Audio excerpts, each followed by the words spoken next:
ایک شخص پیارے آقا علیہ الصلوۃ والسلام کی خدمت میں حاضر ہوا اور غربت کی شکایت کی، مال و دولت نہیں ہے، کاروبار نہیں ہے، غریب ہوں۔ آج ہمارے معاشرے میں بھی کئی لوگ معاشی پرابلمز کا شکار ہوتے ہیں، غور سے سنیے گا۔ نبی پاک علیہ الصلوۃ والسلام نے کیا فرمایا؟ جب تو اپنے گھر میں داخل ہو تو سلام کیا کرو، خواہ کوئی شخص ہو یا نہ ہو، اور ثم سلم علیہ، پھر مجھ پر سلام پیش کیا کرو، وَاقرأ قُلْ هُوَ اللَّهُ أَحَدٌ مَرَّةً وَاحِدَةً، پھر ایک مرتبہ سورہ قل هو اللہ احد، سورہ اخلاص پوری پڑھ لیا کرو۔ اس شخص نے ایسا ہی کرنا شروع کیا تو کیا ہوا؟ اس کا رزق اللہ تعالیٰ نے اتنا بڑھا دیا، وہ تو غنی ہو گیا، اس کے پڑوسی اور اس کے رشتہ داروں کو بھی اس نے تقسیم کرنا شروع کر دیا۔ میں نے ایک واقعہ سنا کہ ٹھیلے والا ٹھیلا لے کر جا رہا ہے، روزانہ بیچارہ 2-3 سیب کی پیٹیاں لیتا اور 1-1 کلو کر کے بیچتا۔ ایک صاحب نے کہا میں نے دیکھا وہ ٹھیلے والا آنسوؤں سے صبح صبح رو رہا ہے۔ تو کسی نے کہا کیوں رو رہے ہیں؟ کہا کہ میرے پاس اتنے ہی پیسے ہوتے ہیں کہ میں 2 سیب کی پیٹیاں خریدتا ہوں یا 3 خریدتا ہوں اور وہ ٹھیلے پر لگا کر 1-1 کلو آدھا کلو بیچ کر گھر جاتا ہوں، اور اس دن گھر جاتے جاتے بچوں کا کچھ راشن لے کر جاتا ہوں، سارا دن میرے بچے انتظار کرتے ہیں، اور دوسرے دن صبح واپس وہ 2 پیٹیاں خرید لیتا ہوں۔ وہ جو پروفٹ ہوتا ہے مجھے، جو منافع ہوتا ہے، اس میں اس دن کا بچوں کے کھانے کا انتظام کرتا ہوں۔ وہ شخص کہتا ہے کہ جب میں آج یہ پیٹی لے کر آیا ہوں سبزی منڈی سے، اس میں اوپر تو سارے اچھے سیب ہیں، جب میں نے نیچے سے نکالا تو سارے گلے سڑے ہیں۔ اس آڑتی نے، اس پیٹی بیچنے والے نے آج میرے بچوں کے نوالے مجھ سے چھین لیے۔ وہ ٹھیلے والا ٹھیلے پہ کھڑا ہو کے رو رہا ہے۔ یعنی آپ سوچیں، جس کو جدھر موقع ملتا ہے، کوئی بڑے کوٹڈ انداز میں، شوگر کوٹڈ انداز میں، کوئی جناب بالکل کھل کر کمائی کے اوقات میں نہیں دیکھ رہا کہ میرے اس کام سے میرے مسلمان کو کہیں نقصان تو نہیں ہو رہا اور کہیں میرا رب ناراض تو نہیں ہو رہا۔ میرے پیارے اور محترم اسلامی بھائیوں، یہاں میں عرض کرتا چلوں کہ ایسا نہیں کہ میں یہاں پر آپ میں سے کسی کو ڈسکریج کرنے آیا ہوں یا کاروباری لوگوں کو یہ کہنے آیا ہوں کہ کاروبار نہ کریں اور بزنس نہ کریں۔ نہیں، یہ یاد رہے کہ شریعت میں حلال روزی کمانے والے کی تو بڑی تعریفیں آئی ہیں، اور بلکہ انکریج کیا گیا ہے کہ بندہ اپنے ہاتھ سے کمائے، کاروبار کرے، تجارت کرے، بزنس کرے، نوکری کرے، اپنے ہاتھ سے حلال کمائے اور اس میں اس کا پسینہ بہے تو وہ رب کو مقبول ہے۔ لیکن اچھے انداز سے تو کرے نا، حلال تو کرے نا، اللہ کو راضی کرتے ہوئے تو کرے نا۔ سنیے نبی پاک علیہ الصلوۃ والسلام کا فرمان سنیے، سب سے زیادہ پاکیزہ کھانا وہ ہے جو اپنی کمائی سے کھاؤ۔ شریعت یہی چاہتی ہے کہ بندہ خود کمائے، ہاتھ نہ پھیلائے۔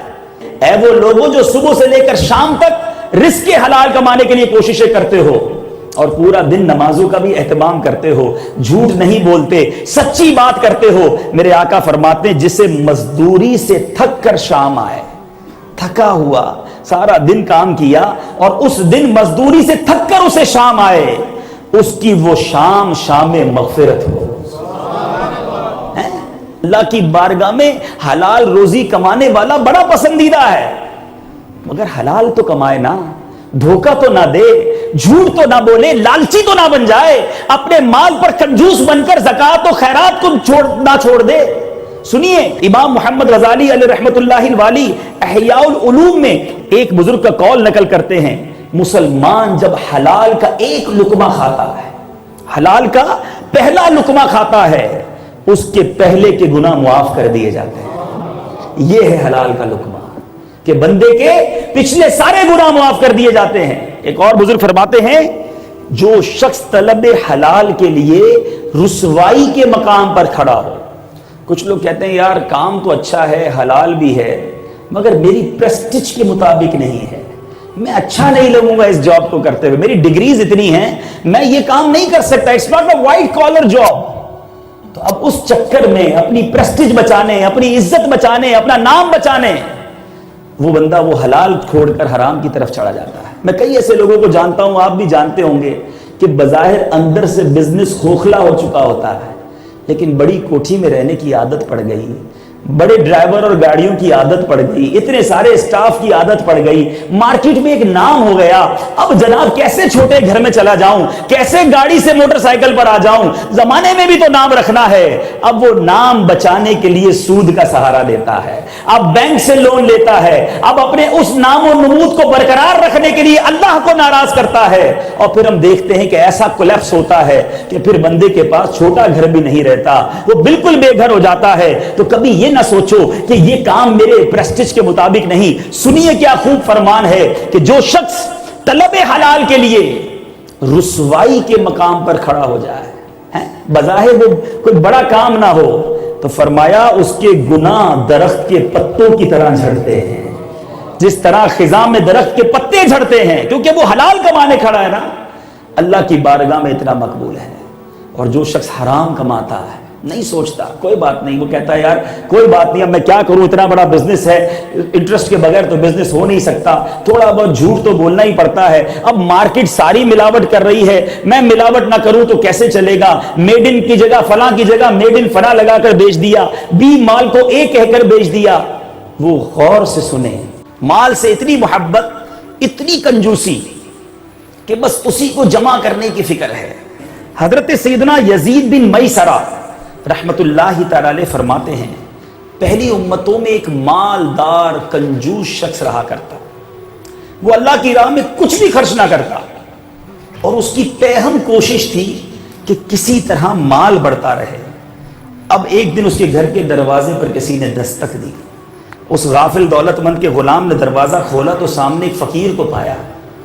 آنے کا مقصد پوچھا, فقیر نے کہا جاؤ اپنے مالک کو باہر بھیجو, مجھے اس سے کام ہے. غلام نے جھوٹ بولتے ہوئے کہا وہ تو تیرے ہی جیسے کسی فقیر کی مدد کرنے باہر گئے ہیں. فقیر چلا گیا. کچھ دیر بعد دروازے پر پھر دستک پڑی. غلام نے پھر دروازہ کھولا تو وہی فقیر نظر آیا. اب کی بار اس نے کہا جاؤ اپنے آقا سے کہو میں ملک الموت ہوں. اس مال کے نشے میں دھت اور یاد خدا سے غافل شخص کو جب یہ پتا چلا تو تھرا اٹھا اور گھبرا کر اپنے غلاموں سے کہنے لگا جاؤ ان سے انتہائی نرمی سے پیش آؤ. غلام باہر آئے. ملک الموت علیہ السلام کی منت سماجت کرتے ہوئے عرض کرنے لگا آپ ہمارے آقا کے بدلے میں کسی اور کی روح قبض کر لیجئے, ہمارے آقا کو چھوڑ دیجئے. آپ نے فرمایا ایسا ہرگز نہیں ہو سکتا. پھر اس مالدار شخص سے ملک الموت نے کہا تجھے جو وصیت کرنی ہے ابھی کر لے, میں تیری روح قبض کیے بغیر نہیں جاؤں گا. یہ سن کر وہ مالدار شخص اور اس کے اہل و عیال چیخ اٹھے, رونا دھونا مچا دیا. اس شخص نے اپنے گھر والوں اور غلاموں سے کہا کہ میرا وہ سونے اور چاندی کا انبار کہاں ہے, ذرا وہ لے آؤ. اب اس نے سامنے اپنے سونے اور چاندی کا انبار لگایا اور اب وہ مال کو کہنے لگا اے ذلیل اور بدترین مال و دولت, تجھ پر لعنت, میں تیری محبت کی وجہ سے برباد ہوا. ہائے ہائے میں تیرے ہی سبب سے اللہ عز و جل کی عبادت اور تیاری آخرت سے غافل رہا. اس خزانے کے انبار سے آواز آئی اے مال و دولت کے پرستار, پکے دنیا دار اور غفلت شعار, مجھے ملامت کیوں کرتا ہے؟ کیا تو وہی نہیں جو دنیا داروں کی نظروں میں ذلیل و خوار تھا, پھر میری وجہ سے آبرودار بنا, تیری رسائی شاہی دربار تک ہوئی, میری ہی بدولت تیرا نکاح مالدار خاندان میں ہوا. یقیناً یہ تیری ہی بدبختی ہے کہ تو مجھے شیطانی کاموں میں اڑاتا رہا. اگر تو راہ خدا میں خرچ کرتا تو یہ ذلت و رسوائی تیرا مقدر نہ بنتی. بتا کیا برے کاموں میں خرچ کرنے اور نیک کاموں میں صرف نہ کرنے کا مشورہ میں نے دیا تھا؟ نہیں, ہرگز نہیں. تجھے پیش آنے والی تمام تر تباہی کا ذمہ دار تو خود ہے. دولت دنیا کے پیچھے تو نہ جا, دولت دنیا کے پیچھے تو نہ جا, آخرت میں مال کا ہے کام کیا, مال دنیا دو جہاں میں ہے وبال, کام آئے گا نہ پیش ذوالجلال. اے میرے پیارے اور محترم اسلامی بھائیوں اور مدنی چینل کے ناظرین, یاد رکھیے یہ عیاشیوں میں زندگی گزارنے والا بھی سوچ لے کہ ایک دن مرنا ہے, آخر موت ہے. کر لے جو کرنا ہے, آخر موت ہے. اے میرے پیارے اور محترم اسلامی بھائیوں, خوش نصیب ہوتے ہیں وہ لوگ جو راہ خدا میں خرچ کرتے ہیں. کنجوسی نہیں کرتے. اور یاد رکھیں جو بخل ہے نا وہ اللہ کو بڑا ناپسند ہے. میرے آقا مدینے والے مصطفیٰ صلی اللہ تعالی علیہ وسلم کی بڑی پیاری حدیث پاک عن ابی ہریرہ قال قال رسول اللہ صلی اللہ تعالی علیہ وسلم السخی قریب من اللہ. سخی تین چیزوں کے قریب ہوتا ہے اور ایک چیز سے دور ہوتا ہے. کس کے قریب ہوتا ہے؟ قریب من اللہ, اللہ کے قریب ہوتا ہے. قریب من الجنہ, جنت کے قریب ہوتا ہے. قریب من الناس, لوگوں کے بھی قریب ہوتا ہے, لوگوں کو بھی اچھا لگتا ہے جو اللہ کی راہ میں خرچ کرتا ہے. اور بعید من النار, سخی بعید ہوتا ہے, دور ہوتا ہے, مگر جہنم سے دور ہوتا ہے. اور بخیل, کنجوس, اسٹنجی جس کو کہا جاتا ہے, اس کے بارے میں کیا فرمایا؟ والبخیل بعید من اللہ, اللہ سے دور ہوتا ہے. بعید من الجنہ, جنت سے بھی دور ہوتا ہے. بعید من الناس, لوگ بھی اس سے بھاگ جاتے ہیں جو کنجوس ہوتا ہے. قریب من النار, قریب ہوتا ہے مگر وہ جہنم سے قریب ہوتا ہے. والجاہل سخی احب الی اللہ من عابد بخیل. سنیے, ایک جاہل ہو شخص لیکن اگر وہ سخی ہے, اللہ کی راہ میں خرچ کرنے والا ہے, تو اس کے بارے میں آتا ہے کہ وہ اللہ کی بارگاہ میں عبادت گزار بخیل سے زیادہ پسندیدہ ہے. روزے رکھنے والا, عبادت کرنے والا, مگر خرچ نہیں کرتا, نہیں دیتا کسی کو. ذرا تعریف بھی سن لیں. اس کی چار کیٹیگری بنتی ہیں. ایک ہے شوہ, یہ ایک ایسی میرے پیارے اسلامی بھائیوں عادت ہے کہ بندہ نہ اپنے اوپر خرچ کرے نہ کسی اور پر خرچ کرے. ایسے بھی دیکھے ہم نے کہ بڑا پیسہ نہ اپنی ذات پر خرچ کرتے ہیں, نہ اپنے بچوں پر خرچ کرتے ہیں, نہ کسی غریب کی مدد کرتے ہیں. پھر ایسے لوگوں کے لیے بچے بھی دعا کرتے ہیں کہ کب والد جائے دنیا سے تو پھر ہم کچھ خرچ کریں. دوسرا ہوتا ہے بخیل, کنجوس, جس کے بارے میں بھی ہم نے سنا. اس کی معنی یہ ہے کہ بندہ اپنے پر تو خرچ کرے, کسی اور پر خرچ نہ کرے. سخی کون ہوتا ہے؟ جو اپنے پر بھی خرچ کرے, دوسروں پر بھی خرچ کرے. اور جواد, اللہ اللہ, یہ اس سے اوپر کی کیٹیگری ہے کہ بندہ خود پر خرچ نہ کرے, دوسروں پر خرچ کرے. یعنی اپنی ضرورت کو ختم کر دے, نہ ہو پھر بھی دوسروں پر خرچ کرے.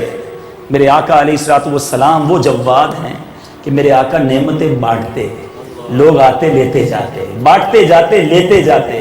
پھر ایک وقت آتا کہ نبی پاک علیہ الصلوۃ والسلام کے پاس ظاہری نعمت ختم ہو جاتی, ہاتھ میں کچھ نہ ہوتا. پھر کوئی سخی, پھر کوئی غریب آ جاتا, پھر کوئی منگتا آ جاتا.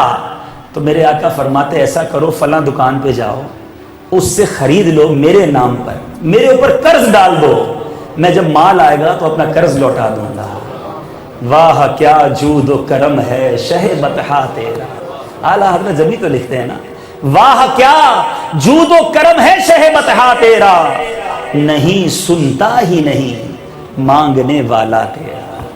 تو یہ میرے پیارے اسلام بھائیو, اللہ کو پسند وہ ہے جو خرچ کرے راہ خدا میں. مال کس نے دیا؟ اللہ نے دیا نا.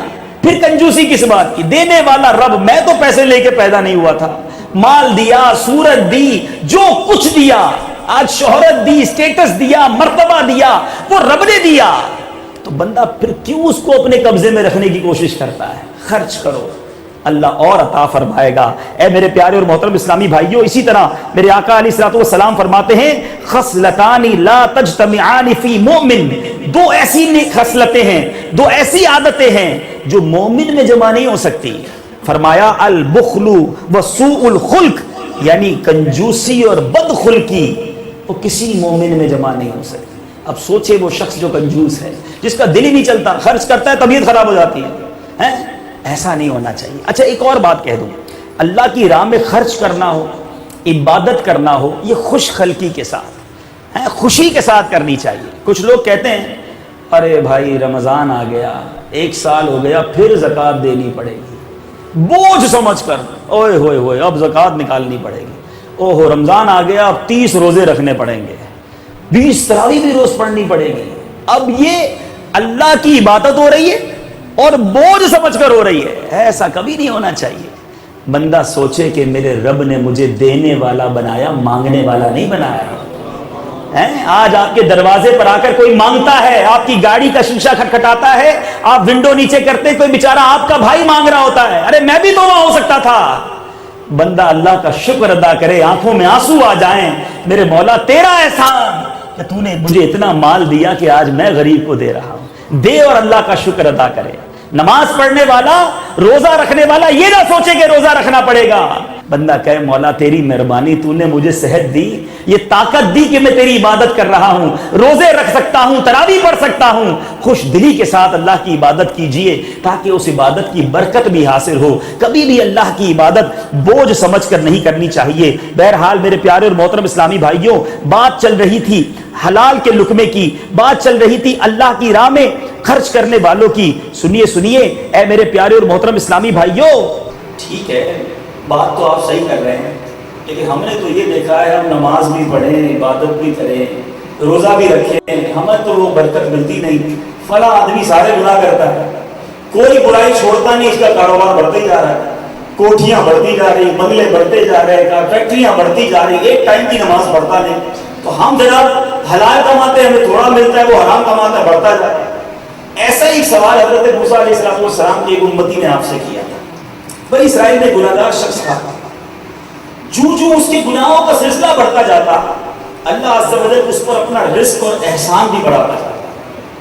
جب اس نے حضرت سیدنا موسیٰ علیہ السلام سے گناہوں اور برائیوں میں ملوث رہنے کے عذابوں کے بارے میں سنا تو اس نے کہا اے موسیٰ، میرا رب عز و جل کیا چاہتا ہے؟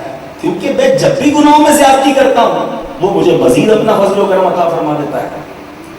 تو حضرت موسیٰ علیہ السلام بڑے حیران ہوئے، کوہ طور پر جب مناجات کے لیے گئے، اللہ عز و جل سے عرض کی اے اللہ، تیرے نافرمان بندے نے کہا ہے کہ وہ جب بھی گناہ کرتا ہے تو اس پر مزید احسان فرماتا ہے۔ تو اللہ عز و جل نے فرمایا اے موسیٰ، میں اس کو عذاب دیتا ہوں مگر وہ جانتا نہیں۔ حضرت سیدنا موسیٰ علیہ نبینا علیہ السلام نے عرض کی مولا تو اسے کیسے عذاب دیتا ہے، حالانکہ تو اس کے رزق کو کشادہ کرتا ہے، اس کو ڈھیل دیتا ہے۔ تو جواب ملا میں اسے اپنی بارگاہ سے دوری، اپنے فضل و کرم سے محرومی کا عذاب دیتا ہوں، اپنی اطاعت سے غافل کر دیتا ہوں، اپنے حضور مناجات کی لذت سے سلائے رکھتا ہوں، سحری میں اپنے اتاب اور اپنے دل نواز خطاب کی لذت سے محروم کر دیتا ہوں۔ میرے عزت و جلال کی قسم میں اسے ضرور اپنا دردناک عذاب چکھاؤں گا اور اپنے انعام و اکرام کی زیادتی سے محروم کر دوں گا۔ تو اے میرے پیارے اور محترم اسلامی بھائیوں، کبھی یہ نہ سوچیں کہ یہ جناب اتنے پیسے والا ہے اور یہ گناہ بھی کرتا ہے، ارے میرا رب جانتا ہے۔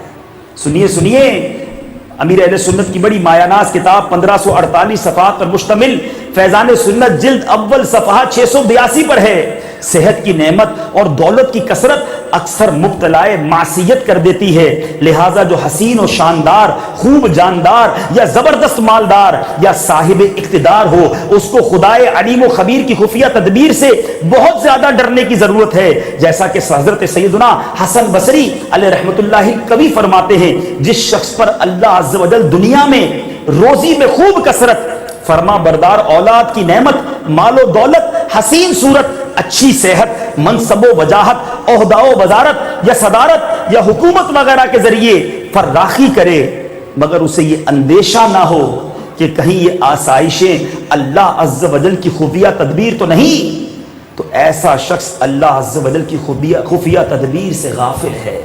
اے میرے پیارے اور محترم اسلامی بھائیوں، نبی پاک علیہ السلام کا فرمان سنیے، جب تم دیکھو کہ اللہ عز و جل دنیا میں گناہگار بندے کو وہ چیزیں دے رہا ہے جو اسے پسند ہیں، تو یہ اس کی طرف سے ڈھیل ہے۔ جو مل رہا ہے گناہگار بھی ہے، جو مانگتا ہے وہ ملتا جا رہا ہے، وہ اس کی طرف سے ڈھیل ہے۔ پھر میرے آقا نے یہ آیت کریمہ تلاوت فرمائی جس کا ترجمہ ہے، پھر جب انہوں نے بھلا دیا جو نصیحتیں ان کو کی گئیں، ہم نے ان پر ہر چیز کے دروازے کھول دیے، یہاں تک کہ جب خوش ہوئے اس پر جو انہیں ملا، ہم نے اچانک انہیں پکڑ لیا، اب وہ آس ٹوٹے رہ گئے۔ اے میرے پیارے اور محترم اسلامی بھائی، یہ ہے وہ بات کہ اللہ ڈھیل دیتا ہے ایسے بندوں کو۔ تو ہم کیوں دیکھتے ہیں گناہ گاروں کو؟ ہم بھی بڑے عجیب لوگ ہیں، یعنی ہمیں ریس بھی لگانی ہے تو ان سے ریس لگانی ہے جو نماز نہیں پڑھتے ہیں، ہمیں ان کو دیکھنا ہے جو گناہ کرتے ہیں، ارے ان کو کیوں نہیں دیکھتے جو 5 ٹائم نماز پڑھتے ہیں؟ یعنی ہماری اگر کسی کے ساتھ کمپٹیشن بھی ہے تو گھر والے بھی کیا کہیں گے، فلاں برابر والے نے بڑا بنگلہ بنا لیا، پتہ چلا ڈرائنگ روم میں نیا فرنیچر آ گیا، اس نے بڑی نئے ماڈل کی گاڑی لے لی، دیکھا اس کے بچے کے فنکشن میں کتنی ڈش کا کھانا تھا، اب ہمیں بھی اتنا بڑا فنکشن کرنا ہے. یعنی ہماری دوڑ بھی لگی ہوئی ہے. تو آپس میں ان لوگوں کے ساتھ ہے جو دنیا میں آگے بڑھ رہے ہیں. آئیے میں صحابہ کرام کا ایک بڑا پیارا واقعہ.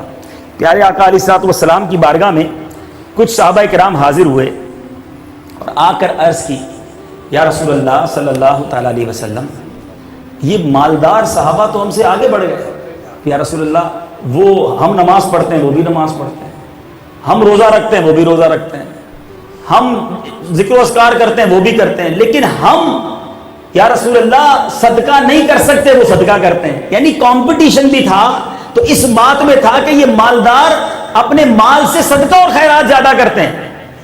تو پیارے آقا علیہ الصلوۃ والسلام نے فرمایا، ایسا کرو میں تمہیں ایک وظیفہ بتا دیتا ہوں، یہ وظیفہ پڑھ لو تو تم جو آگے بڑھ گئے نا ان کے برابر پہنچ جاؤ گے.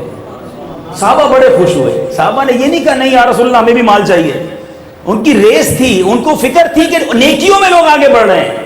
نبی پاک نے وہ وظیفہ بتا دیا. اچھا وہ صحابہ چلے گئے. تھوڑی دیر بعد پھر آئے کہ یا رسول اللہ آپ نے جو وظیفہ بتایا نا وہ وظیفہ مالدار صحابہ نے بھی سن لیا ہے، اب وہ بھی پڑھ لیں گے پھر آگے بڑھ جائیں گے. میرے آقا فرماتے ہیں ذالک فضل اللہ یؤتیہ من یشاء، یہ اللہ کا فضل ہے جسے عطا فرمائے. تو پتہ چلا صحابہ کرام میں بھی کمپٹیشن تھا مگر نیکیوں میں آگے بڑھنے کا. اور ہمارا کمپٹیشن ہے کہ جناب یہ دنیا میں آگے بڑھ گیا میں پیچھے رہ گیا. یہ کیوں نہیں سوچتے کہ میرا پڑوسی 5 ٹائم کا نمازی ہے، وہ آگے بڑھ رہا ہے، وہ جنت میں گھر بنا رہا ہے، وہ فلاں میرا بھائی تہجد پڑھتا ہے، فلاں بھائی میرا نیکی کی دعوت دیتا ہے، وہ سنتوں بھرا لباس پہنتا ہے، اس کے چہرے پہ پیارے آقا کی سنت سج گئی. ارے دیکھو تو صحیح اس کے چہرے پر عبادت کا کیسا نور چھلک رہا ہے. مجھے حسرت یہ کیوں نہیں ہوتی کہ میرا جاننے والا دنیا کے تمام معاملات کو چھوڑ کر راہ خدا کا مسافر بن گیا، اللہ کی راہ میں اس نے سنتوں کی خدمت کے لیے سفر کر لیا. اے اللہ میں ایسا کب بنوں گا، مجھے بھی اپنے نیک بندوں جیسا بنا لے. ہماری تمنا یہ کیوں نہیں ہوتی کہ جو اللہ کے مقبولین ہیں، جو صدیقین ہیں، جو پرہیزگار ہیں، رب نے جن سے جنت کا وعدہ کر رکھا ہے، جن کو متقین کہا گیا ہے، اے اللہ میں متقیوں میں شامل ہو جاؤں. ہمیں اس کی فکر کیوں نہیں ہوتی؟ ہم اگر دیکھتے بھی ہیں تو ان لوگوں کو دیکھتے ہیں جو دنیا میں آگے بڑھتے جا رہے ہیں. اے میرے پیارے اسلامی بھائیوں، اپنی گفتگو کو اب اختتام کی طرف لاتے ہوئے یہ بات سمجھانے کی کوشش کر رہا ہوں کہ یہ دنیا 60 70 80 سال ہم رہ لیں گے مگر پھر تو کہیں جانا ہے نا. جہاں جانا ہے وہ کیسی جگہ ہوگی. یہ جو نعمتیں ملتی جا رہی ہیں، ایسا نہیں کہ آج کوئی پوچھتا نہیں کیونکہ میں کمپنی کا ڈائریکٹر ہوں، میں ایم ڈی ہوں، میرے نیچے لوگ ہیں، میں ان سے پوچھ سکتا ہوں. Nobody have to question me. But there is a day where we should answer. ہم سب کو اس دن جواب دینا ہوگا. قرآن کہتا ہے اس دن سب سے نعمتوں کے بارے میں سوال کیا جائے گا. کیا جواب تیار ہے؟ پھر بے شک ضرور اس دن تم سے نعمتوں کی پرسش ہوگی. اس دن ایک ایک نعمت کے بارے میں سوال ہوگا کہ یہ نعمت دی تھی، خرچ کہاں کی؟ اس لیے مال نہیں دیا تھا، اس لیے مرتبہ نہیں دیا تھا کہ تکبر کرتے پھرتے، لوگوں پر ظلم کرتے پھرتے. قیامت کے دن ایک شخص کو لایا جائے گا، اس نے حرام مال کمایا ہوگا اور حرام جگہ پر خرچ کیا ہوگا. کہا جائے گا اسے جہنم میں لے جاؤ. 4 کیٹیگریز ہیں. پہلا وہ ہوگا جو حرام کمائے گا، حرام خرچ کرے گا، حکم ہوگا جہنم میں لے جاؤ. پھر دوسرے شخص کو لایا جائے گا جس نے حلال طریقے سے کمایا ہوگا. غور سے سنیے، کمایا حلال ہوگا مگر حرام جگہ پر خرچ کیا ہوگا. کہا جائے گا اسے بھی جہنم میں لے جاؤ. بڑی محنت سے حلال کچھ لوگ کماتے ہیں، بڑی محنت کرتے ہیں، واقعی محنت ہے، لیکن اس کے بعد خرچ حرام جگہوں پر کر دیتے ہیں. پھر فرمایا تیسرے شخص کو لایا جائے گا جس نے حرام کمایا ہوگا اور حلال جگہ پر خرچ کیا ہوگا.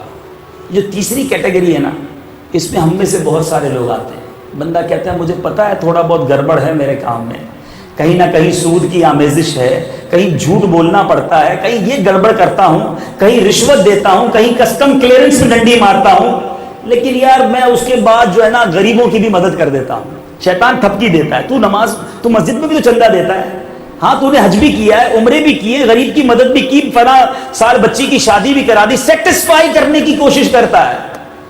یاد رکھیے اللہ پاک ہے اور پاک مال ہی کو قبول فرماتا ہے. کبھی پیشاب سے کپڑا پاک نہیں ہوتا. یہ جو حرام کما کر نیکی کے کام میں خرچ کرتے ہیں اور سمجھتے ہیں کہ میں جناب بڑا اچھا کام کر رہا ہوں, یہ صدقہ ان کے منہ پر مار دیا جائے گا, کیونکہ اللہ پاک ہے. روایت میں آیا, آپ نے سنا, ایسا شخص لایا جائے گا جو کماتا حرام ہوگا, خرچ حلال کرتا ہوگا, حکم ہوگا اسے بھی جہنم میں ڈال دو. دین فورتھ ون, چوتھا آئے گا, وہ شخص حلال کمانے والا ہوگا اور حلال جگہ خرچ کرنے والا ہوگا. اب اس سے میرے پیارے اور محترم اسلامی بھائیوں, اب سوالات شروع ہوں گے کہ نماز میں کوتاہی تو نہیں کی ہیں, زکوٰۃ ادا کی, کسی کا فرض تو کسی کا حق تو نہیں دبایا. اب وہ تمام باتیں اس سے ہوں گی, 3 سے تو سوال ہی نہیں ہونے. اور ہم ہیں کہ لگے ہوئے ہیں, فکر ہی نہیں. خدارا میرے پیارے اسلام, بچپن سے سنتے آ رہے ہیں, دانے دانے پہ لکھا ہے کھانے والے کا نام. پھر کیوں جلدی کرتے ہیں جب مجھے میرا رزق ملنا ہے؟ رب کا وعدہ ہے, جی ہاں آپ کا میرا رزق جب تک پورا نہیں ہوگا ہم دنیا سے نہیں جائیں گے. لیکن بندے کو چین نہیں آتا کہ کسی طرح میں جلدی کما لوں, حرام کما لوں. اے میرے پیارے اور محترم اسلامی بھائیوں, آج کے اس اجتماع میں یہی میسج دینے آیا کہ خدارا اس دنیا میں رہ کر آخرت کی تیاری کیجیے. آپ کا گھر بڑا اچھا بن گیا ہوگا, ہوا بھی آتی ہوگی, آج کل لائٹ جاتی ہے تو آپ نے اس میں UPS بھی لگا لیا ہوگا, سردیوں میں آپ کے پاس ہیٹر بھی ہوگا. لیکن کبھی سوچا میں اس گھر میں کتنے سال رہوں گا؟ 60 سال, 70 سال, 80 سال, ماں باپ کی دعا لگ گئی تو 100 سال. پھر تو جانا ہے نا, اور جہاں جانا ہے وہ کہاں جانا ہے؟ میں ایک سوال کرنا چاہتا ہوں اپنے آپ سے بھی اور آپ سب سے بھی. ہم اس بات کو تو مانتے ہیں نا کہ کبھی بھی مر سکتے ہیں, آج بھی میرا انتقال ہو سکتا ہے, اٹس پاسبل. ہے کوئی جس کے پاس صبح تک زندہ رہنے کی گارنٹی ہو؟ نہیں ہے آپ کے پاس, کسی کے پاس نہیں ہے. آگاہ اپنی موت سے کوئی بشر نہیں, سامان 100 برس کا ہے, پل کی خبر نہیں. جب پل کی خبر نہیں ہے تو پھر توبہ کل پہ کیوں ڈالتے ہو؟ اگر آج میں یا آپ میں سے کوئی قبر میں چلا گیا, کیا جنت کا باغ ہوگی قبر؟ اپنے آپ سے پوچھ, پیچھے جو زندگی گزار کر اب تک پہنچا ہوں یہاں تک, واقعی ایسے کام کر لیے ہیں کہ رب راضی ہے؟ بڑی نیکیاں ہو گئیں, حلال کمایا, گناہ نہیں, اللہ راضی ہے مجھ سے, پھر تو کوئی بات نہیں. اور اگر دل سے یہ جواب آ رہا ہے کہ نہیں ابھی نہیں مرنا, ابھی توبہ کرنی ہے, ابھی نیکیاں کرنی ہیں, ابھی اللہ کو راضی کرنا ہے, جب دل سے یہ جواب آ رہا ہے تو پھر انتظار کس بات کا ہے؟ ملک الموت علی نبینا علیہ الصلوۃ والسلام جب آئیں گے تو آپ روک نہیں سکیں گے کہ رکیں, میں نے توبہ کرنی ہے, میں نے داڑھی رکھنی تھی لیکن نیت کی تھی بوڑھا ہو کے رکھوں گا, میں نے حرام روزی کما رہا تھا, مجھے پتا تھا, لیکن میں نے سوچا تھا کہ 2-5 سال میں تھوڑا بینک بیلنس بنا لوں پھر ختم کر دوں گا, آپ جلدی آ گئے. اس وقت کوئی اتھارٹی نہیں ہوگی ہمارے پاس, اس وقت جانا پڑے گا اور پھر قبر میں جا کر اپنی کرنی کا پھل بھگتنا پڑے گا.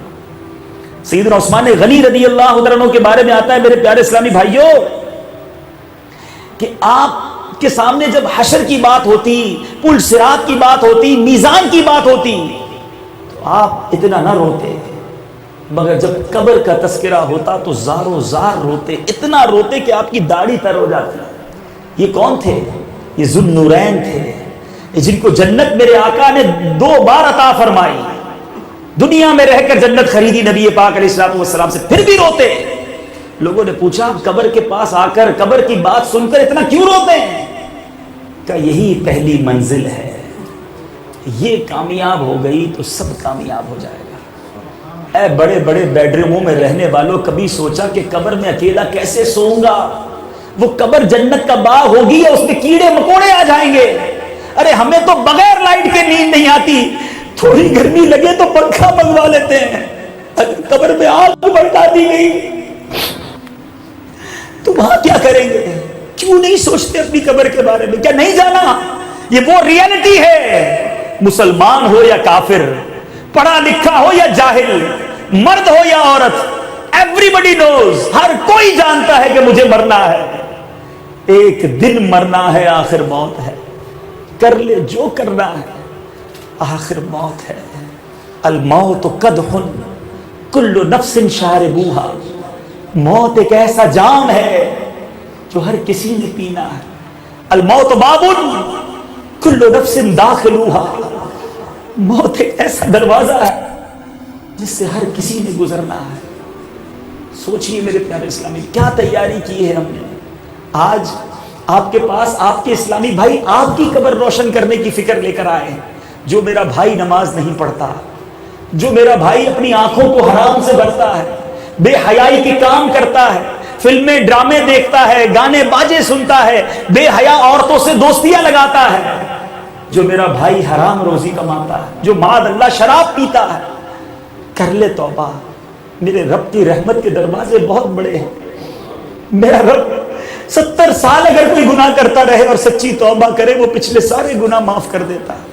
وہ بڑا کریم ہے، بس بندہ توبہ کرنے والا تو بنے، وہ ایک قدم تو بڑھائے اس کی طرف، اس کی رحمت کی طرف۔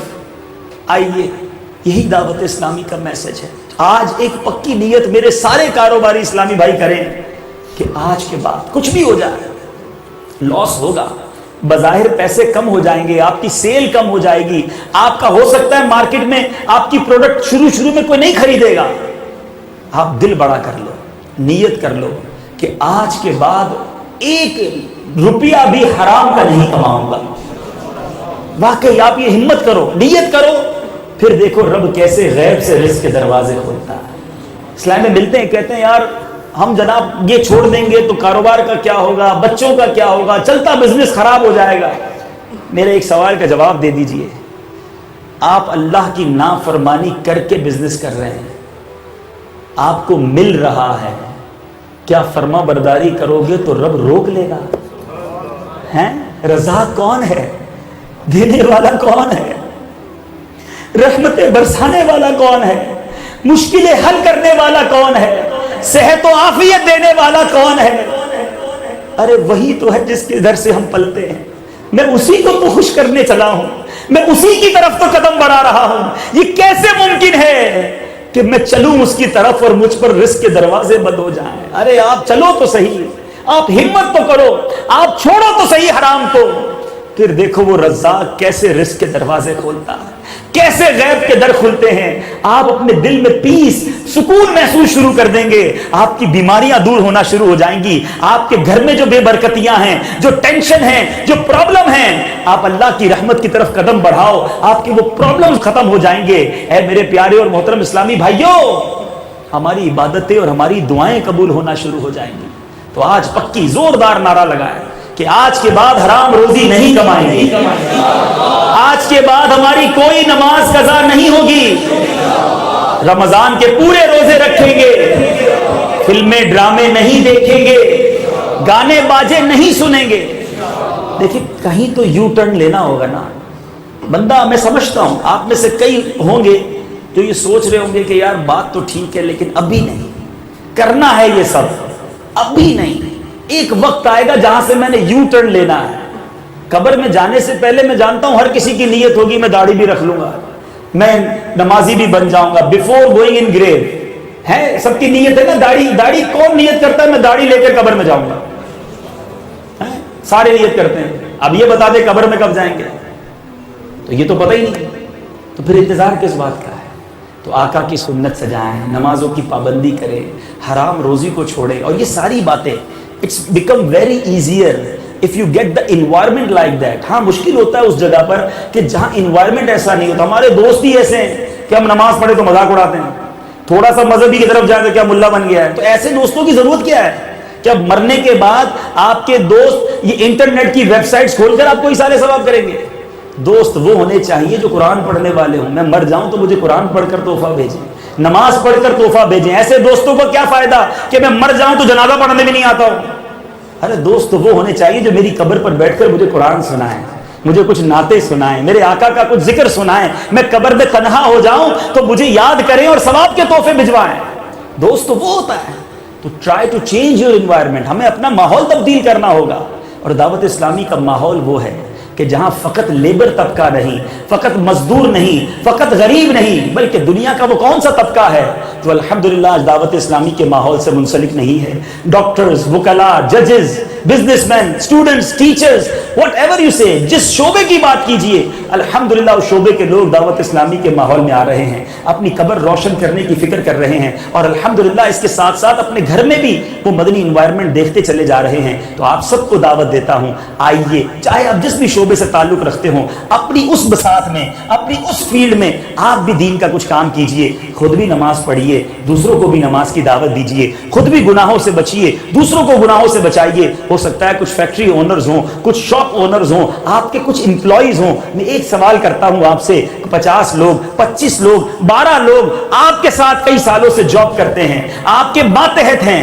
اتنے سال ہوئے آپ کے ساتھ کام کرتے ہوئے، کسی ایک کو نمازی بنایا؟ ہونا تو یہ چاہیے تھا کہ میرے ساتھ جو رہے وہ نمازی بن جائے۔ روایتوں میں آتا ہے اللہ تعالیٰ نے کچھ لوگوں کو شر کی چابی بنایا ہوتا ہے کہ وہ جدھر جاتے ہیں ان سے شر پھیلتا ہے، اور وہ خیر کے لیے تالا ہوتے ہیں۔ نیکی ختم، برائی سٹارٹ ہوتے ہیں ایسے۔ تھوڑی دیر بیٹھو گالی سیکھ لو گے، تھوڑی دیر بیٹھو کوئی بری بات بتا دے گا، کسی ویب سائٹ کا پتہ بتا دے گا، کسی فنکشن کا ایڈریس بتا دے گا، بلکہ شیئرنگ کرتے ہیں لوگ، میں یہ برا کام کر کے آ گیا ہوں اب تم بھی جاؤ، یہ فلم دیکھ لی اب تم بھی دیکھو۔ لگتا ہے گناہ تھوڑے ہیں، ان کو بہت چاہیے۔ استغفر اللہ، کیا کریں گے یہ لوگ؟ یہ ہوتے شر پھیلانے والے اور خیر کا تالا۔ اور میرے آقا فرماتے ہیں کچھ لوگ وہ ہوتے ہیں، رب نے حدیث پاک کا خلاصہ ہے، خیر کی چابی بنایا ہوتا ہے، اور شر کے لیے وہ تالا ہوتے ہیں، جدھر جاتے خیر پھیلتا ہے۔